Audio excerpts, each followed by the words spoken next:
बिस्मिल्लाहिर्रहमानिर्रहीम। बच्चों, कैसे हैं आप लोग? आज हमने एफएससी पार्ट 1 चैप्टर 6 के एमसीक्यूज़ जो हैं उनको गो थ्रू करना है।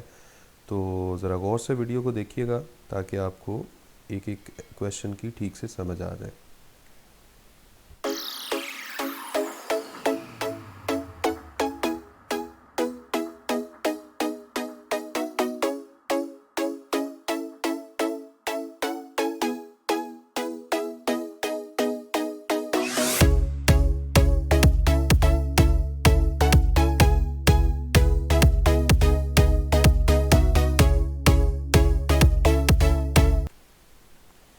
जी बच्चों, सामने स्क्रीन पर आप चैप्टर 6 के एमसीक्यूज़ के लिए लर्निंग आउटकम्स देख रहे हैं।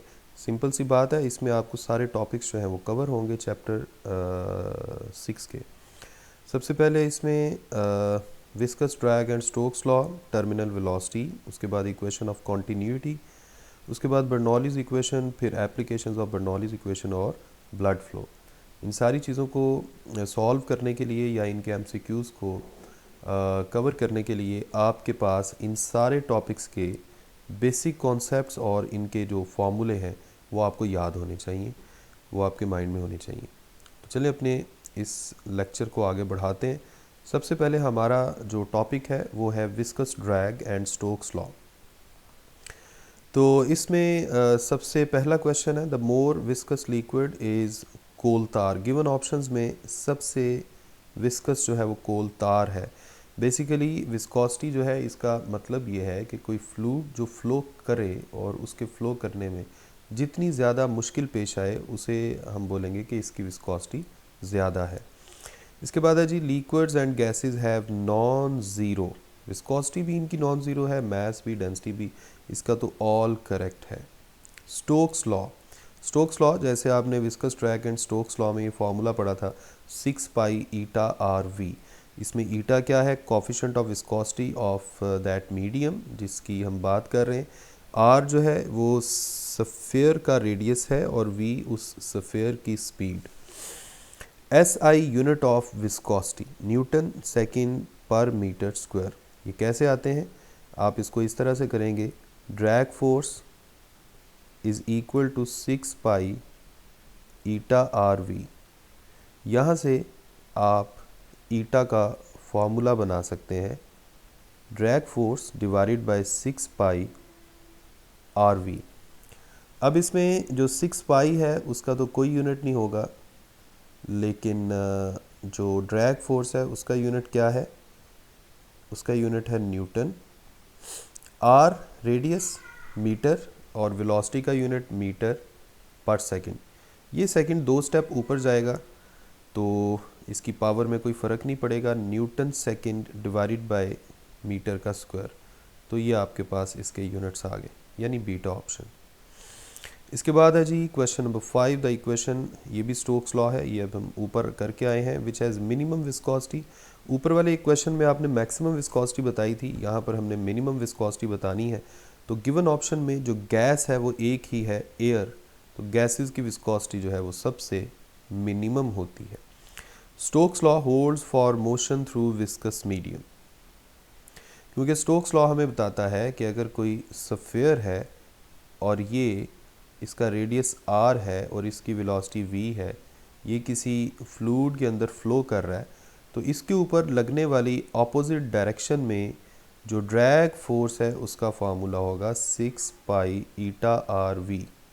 इसका मतलब है स्टोक्स लॉ जो है ये फ्लूइड या विस्कस मीडियम के अंदर किसी ऑब्जेक्ट की मोशन के साथ डील करता है।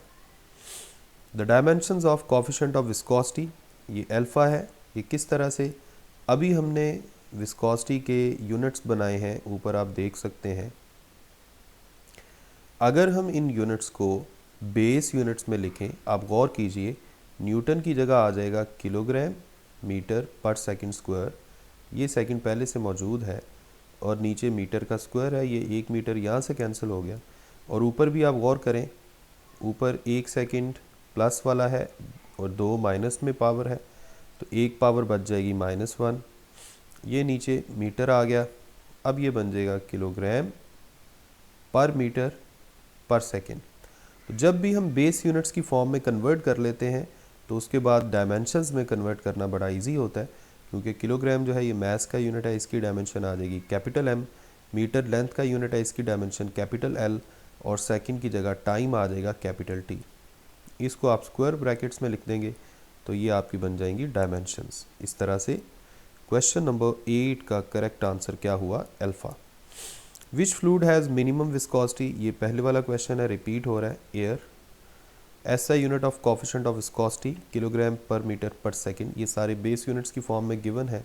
अभी अभी मैं बेस यूनिट्स बना के आया हूँ ये वाले, ठीक हो गया। इसके बाद है जी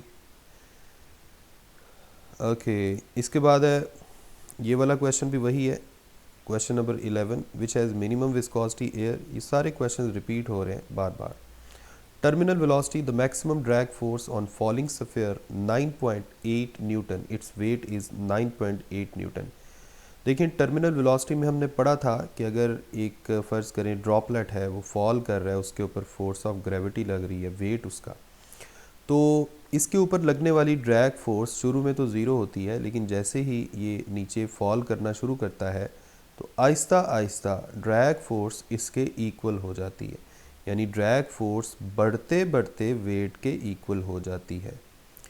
तो देखें जब ड्रैग फोर्स वेट के इक्वल हो जाती है तो फिर उसके बाद मज़ीद वेलोसिटी नहीं बढ़ती, इसी मैक्सिमम वेलोसिटी को बोलते हैं टर्मिनल वेलोसिटी। यानी ड्रैग फोर्स एक फॉलिंग ऑब्जेक्ट के ऊपर लगने वाली जो ड्रैग फोर्स है वो ज़्यादा से ज़्यादा कितनी हो सकती है, वेट के इक्वल। इसलिए यहाँ पर जो वेट है वही ड्रैग फोर्स है, मैक्सिमम ड्रैग फोर्स वेट के इक्वल है, ठीक हो गया। क्वेश्चन नंबर 2 में कह रहा है body is falling under the action of gravity with terminal velocity is acceleration is zero. हम जानते हैं कि टर्मिनल वेलोसिटी का मतलब ये है कि ये बढ़ते बढ़ते बढ़ते बढ़ते वेलोसिटी की वो मैक्सिमम वैल्यू है जिस वैल्यू पर आकर ड्रैग फोर्स वेट को बैलेंस कर देती है और ऑब्जेक्ट के ऊपर नेट फोर्स लगना बंद हो जाती है। न्यूटन सेकंड लॉ के मुताबिक अगर ऑब्जेक्ट के ऊपर नेट फोर्स लगना बंद हो गई है तो हम कह सकते हैं कि उसके अंदर एक्सेलरेशन ज़ीरो हो गया, और इसी कंडीशन में जो वेलोसिटी है उसे टर्मिनल वेलोसिटी बोलते हैं, यानी terminal velocity is the maximum constant velocity. इसके बाद है जी फ्लूइड फ्लो, स्मूथ और स्टेडी स्ट्रीमलाइन फ्लो, इसे लैमिनार फ्लो भी कहते हैं। And incompressible and non viscous fluid is called ideal fluid. इसी टॉपिक में नीचे करके आइडियल फ्लूइड की 3-4 क्लॉजेज हैं, उसके कुछ पॉइंट्स हैं, उनको आपने याद रख लेना है।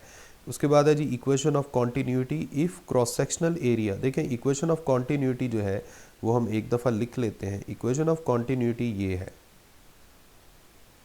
जिसमें हम कह सकते हैं कि जब फ्लूइड फ्लो कर रहा होता है किसी पाइप के अंदर से या किसी भी इस तरह की अरेंजमेंट के अंदर से, एरिया ऑफ क्रॉस सेक्शन और उस जगह से गुजरने वाली फ्लूइड की जो स्पीड है ये हमेशा हर जगह सेम रहेगी। कहने का मतलब ये है कि product of area of cross section and speed remains constant.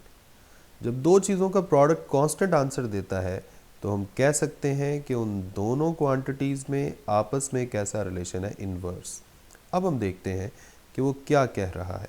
If cross sectional area of pipe decreases, वो कह रहा है जी area of cross section decrease हो रहा है, यानी एरिया डिक्रीज हो रहा है, then speed of fluid must increase according to कौन सी इक्वेशन, इक्वेशन ऑफ कॉन्टीन्यूटी।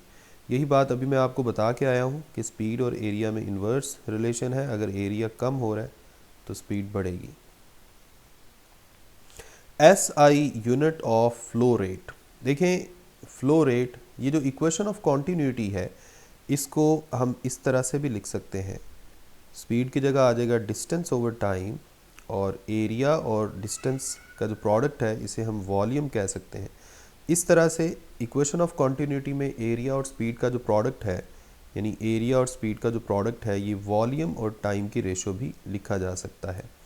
जो छोटा v है ये स्पीड को जाहिर कर रहा है और जो कैपिटल V है दैट रिप्रेजेंट्स वॉल्यूम। अच्छा आप देखें ये जो रेशो है इसे बोलते हैं फ्लो रेट, और इसका मतलब ये हुआ कि एरिया ऑफ क्रॉस सेक्शन और स्पीड का जो प्रोडक्ट है वो भी फ्लो रेट ही कहलाएगा। यानी इक्वेशन ऑफ कॉन्टीन्यूटी हमें ये बताती है कि फ्लो रेट हमेशा कांस्टेंट रहता है। बहरहाल इसके यूनिट्स क्या बनेंगे, मीटर क्यूब पर सेकेंड। फ्लो रेट के यूनिट्स क्या बन गए, मीटर क्यूब पर सेकेंड, जो इस वक्त आपको ऑप्शन सी नज़र आ रही है। If cross sectional area of pipe is decrease than speed of fluid must, ये वही वाला क्वेश्चन है जो ऊपर आया है। उसके बाद है बर्नौलीज़ इक्वेशन। बर्नौलीज़ इक्वेशन जो है ये law of conservation of energy पर बेस करती है।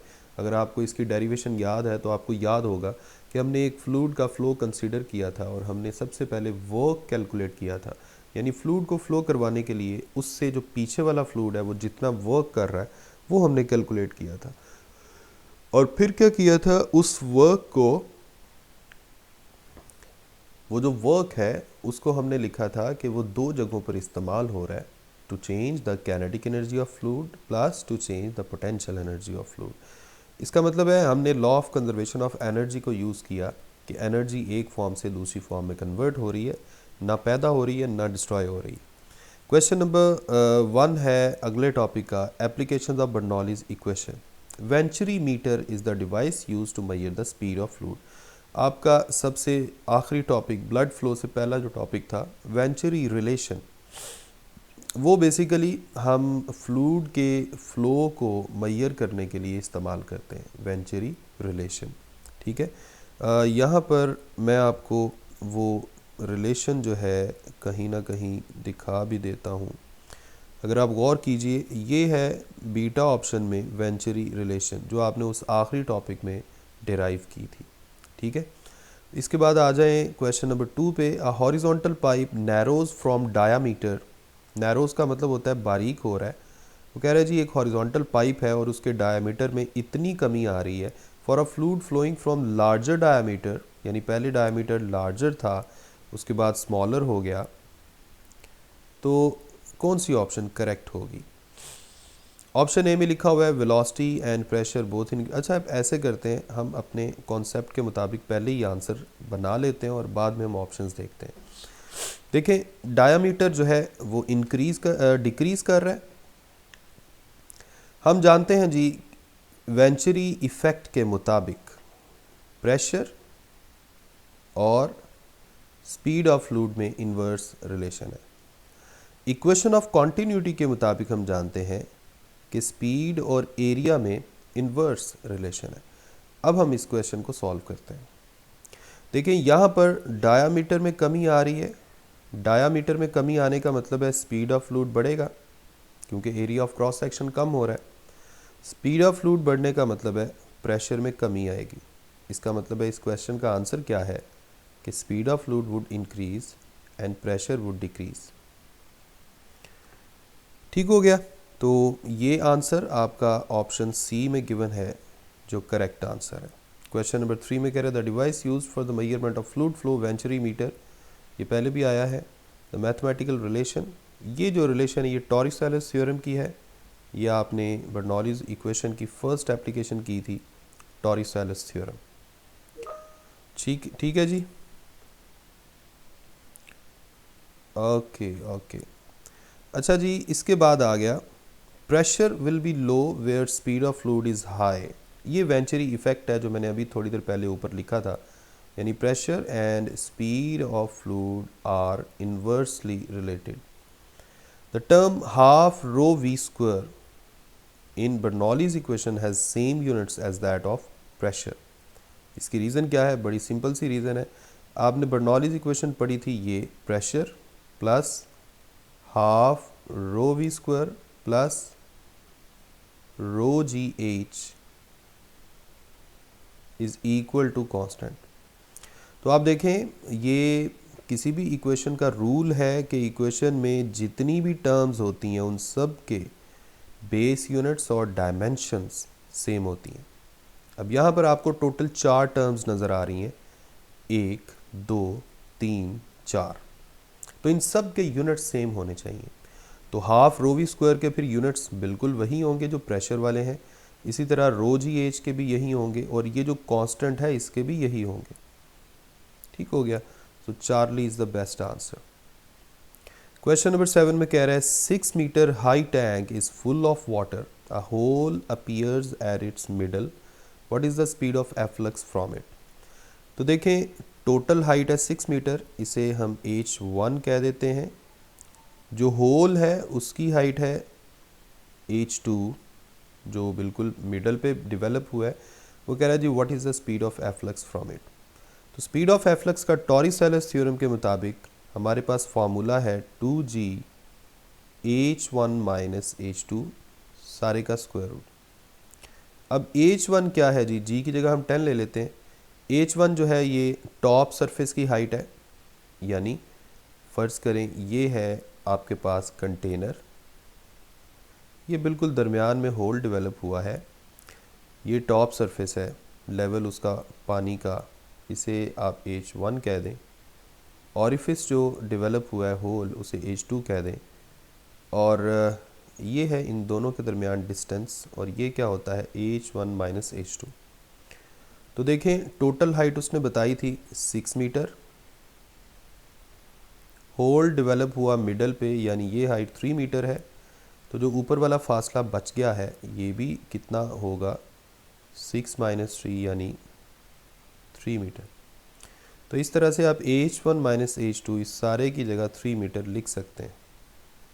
तो इस तरह से आपका आंसर आ गया 60 का स्क्वायर रूट। और 60 का स्क्वायर रूट जो है ये क्या आंसर देगा, अगर आप गौर करें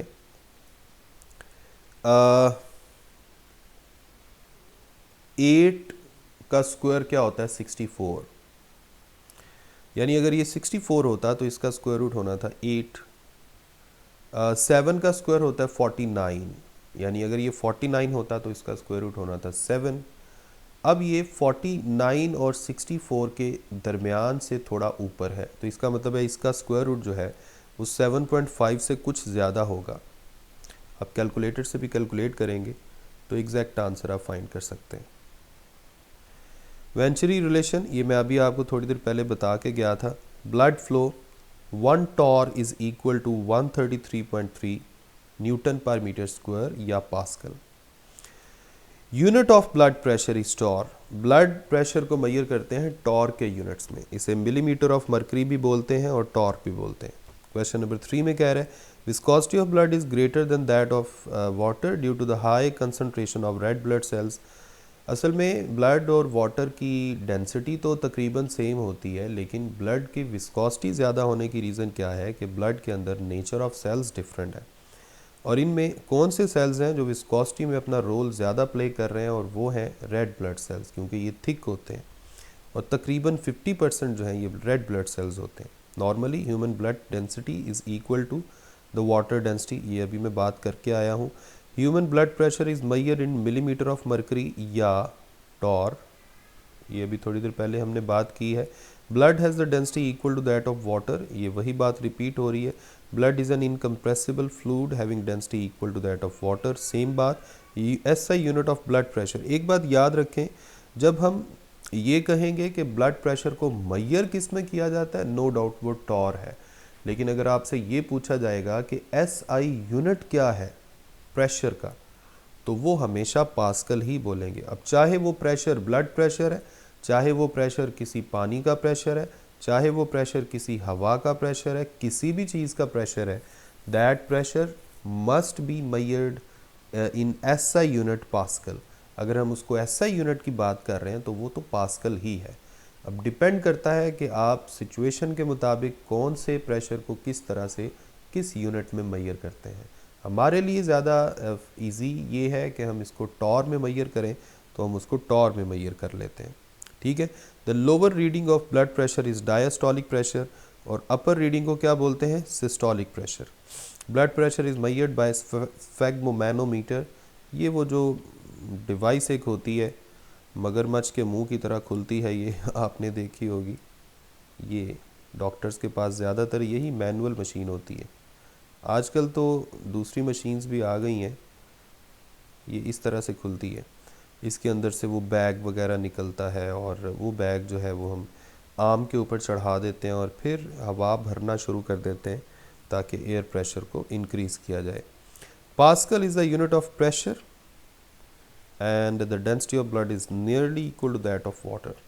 ये था आपका चैप्टर 6 के कुछ MCQs जो हम डिस्कस करना चाह रहे थे। मैं इनको एक नज़र फिर आपको आपकी स्क्रीन से गुजार रहा हूँ, ताकि अगर आप स्क्रीनशॉट लेना चाहें तो आप इजीली ले सकें। जी तो बच्चों, आज के लेक्चर में यही सारा कुछ था चैप्टर 6 के एमसीक्यूज़। नेक्स्ट वीडियो में हम चैप्टर 7 के एमसीक्यूज़ भी डिस्कस करेंगे। बाकी भी मैंने पूरी बुक के एमसीक्यूज़ जो हैं वो तकरीबन डिस्कस कर दिए हैं, तो टॉपिक्स को भी हम साथ साथ लेके चल रहे हैं। अपना ख्याल रखें, मुझे अपनी दुआ में याद रखें।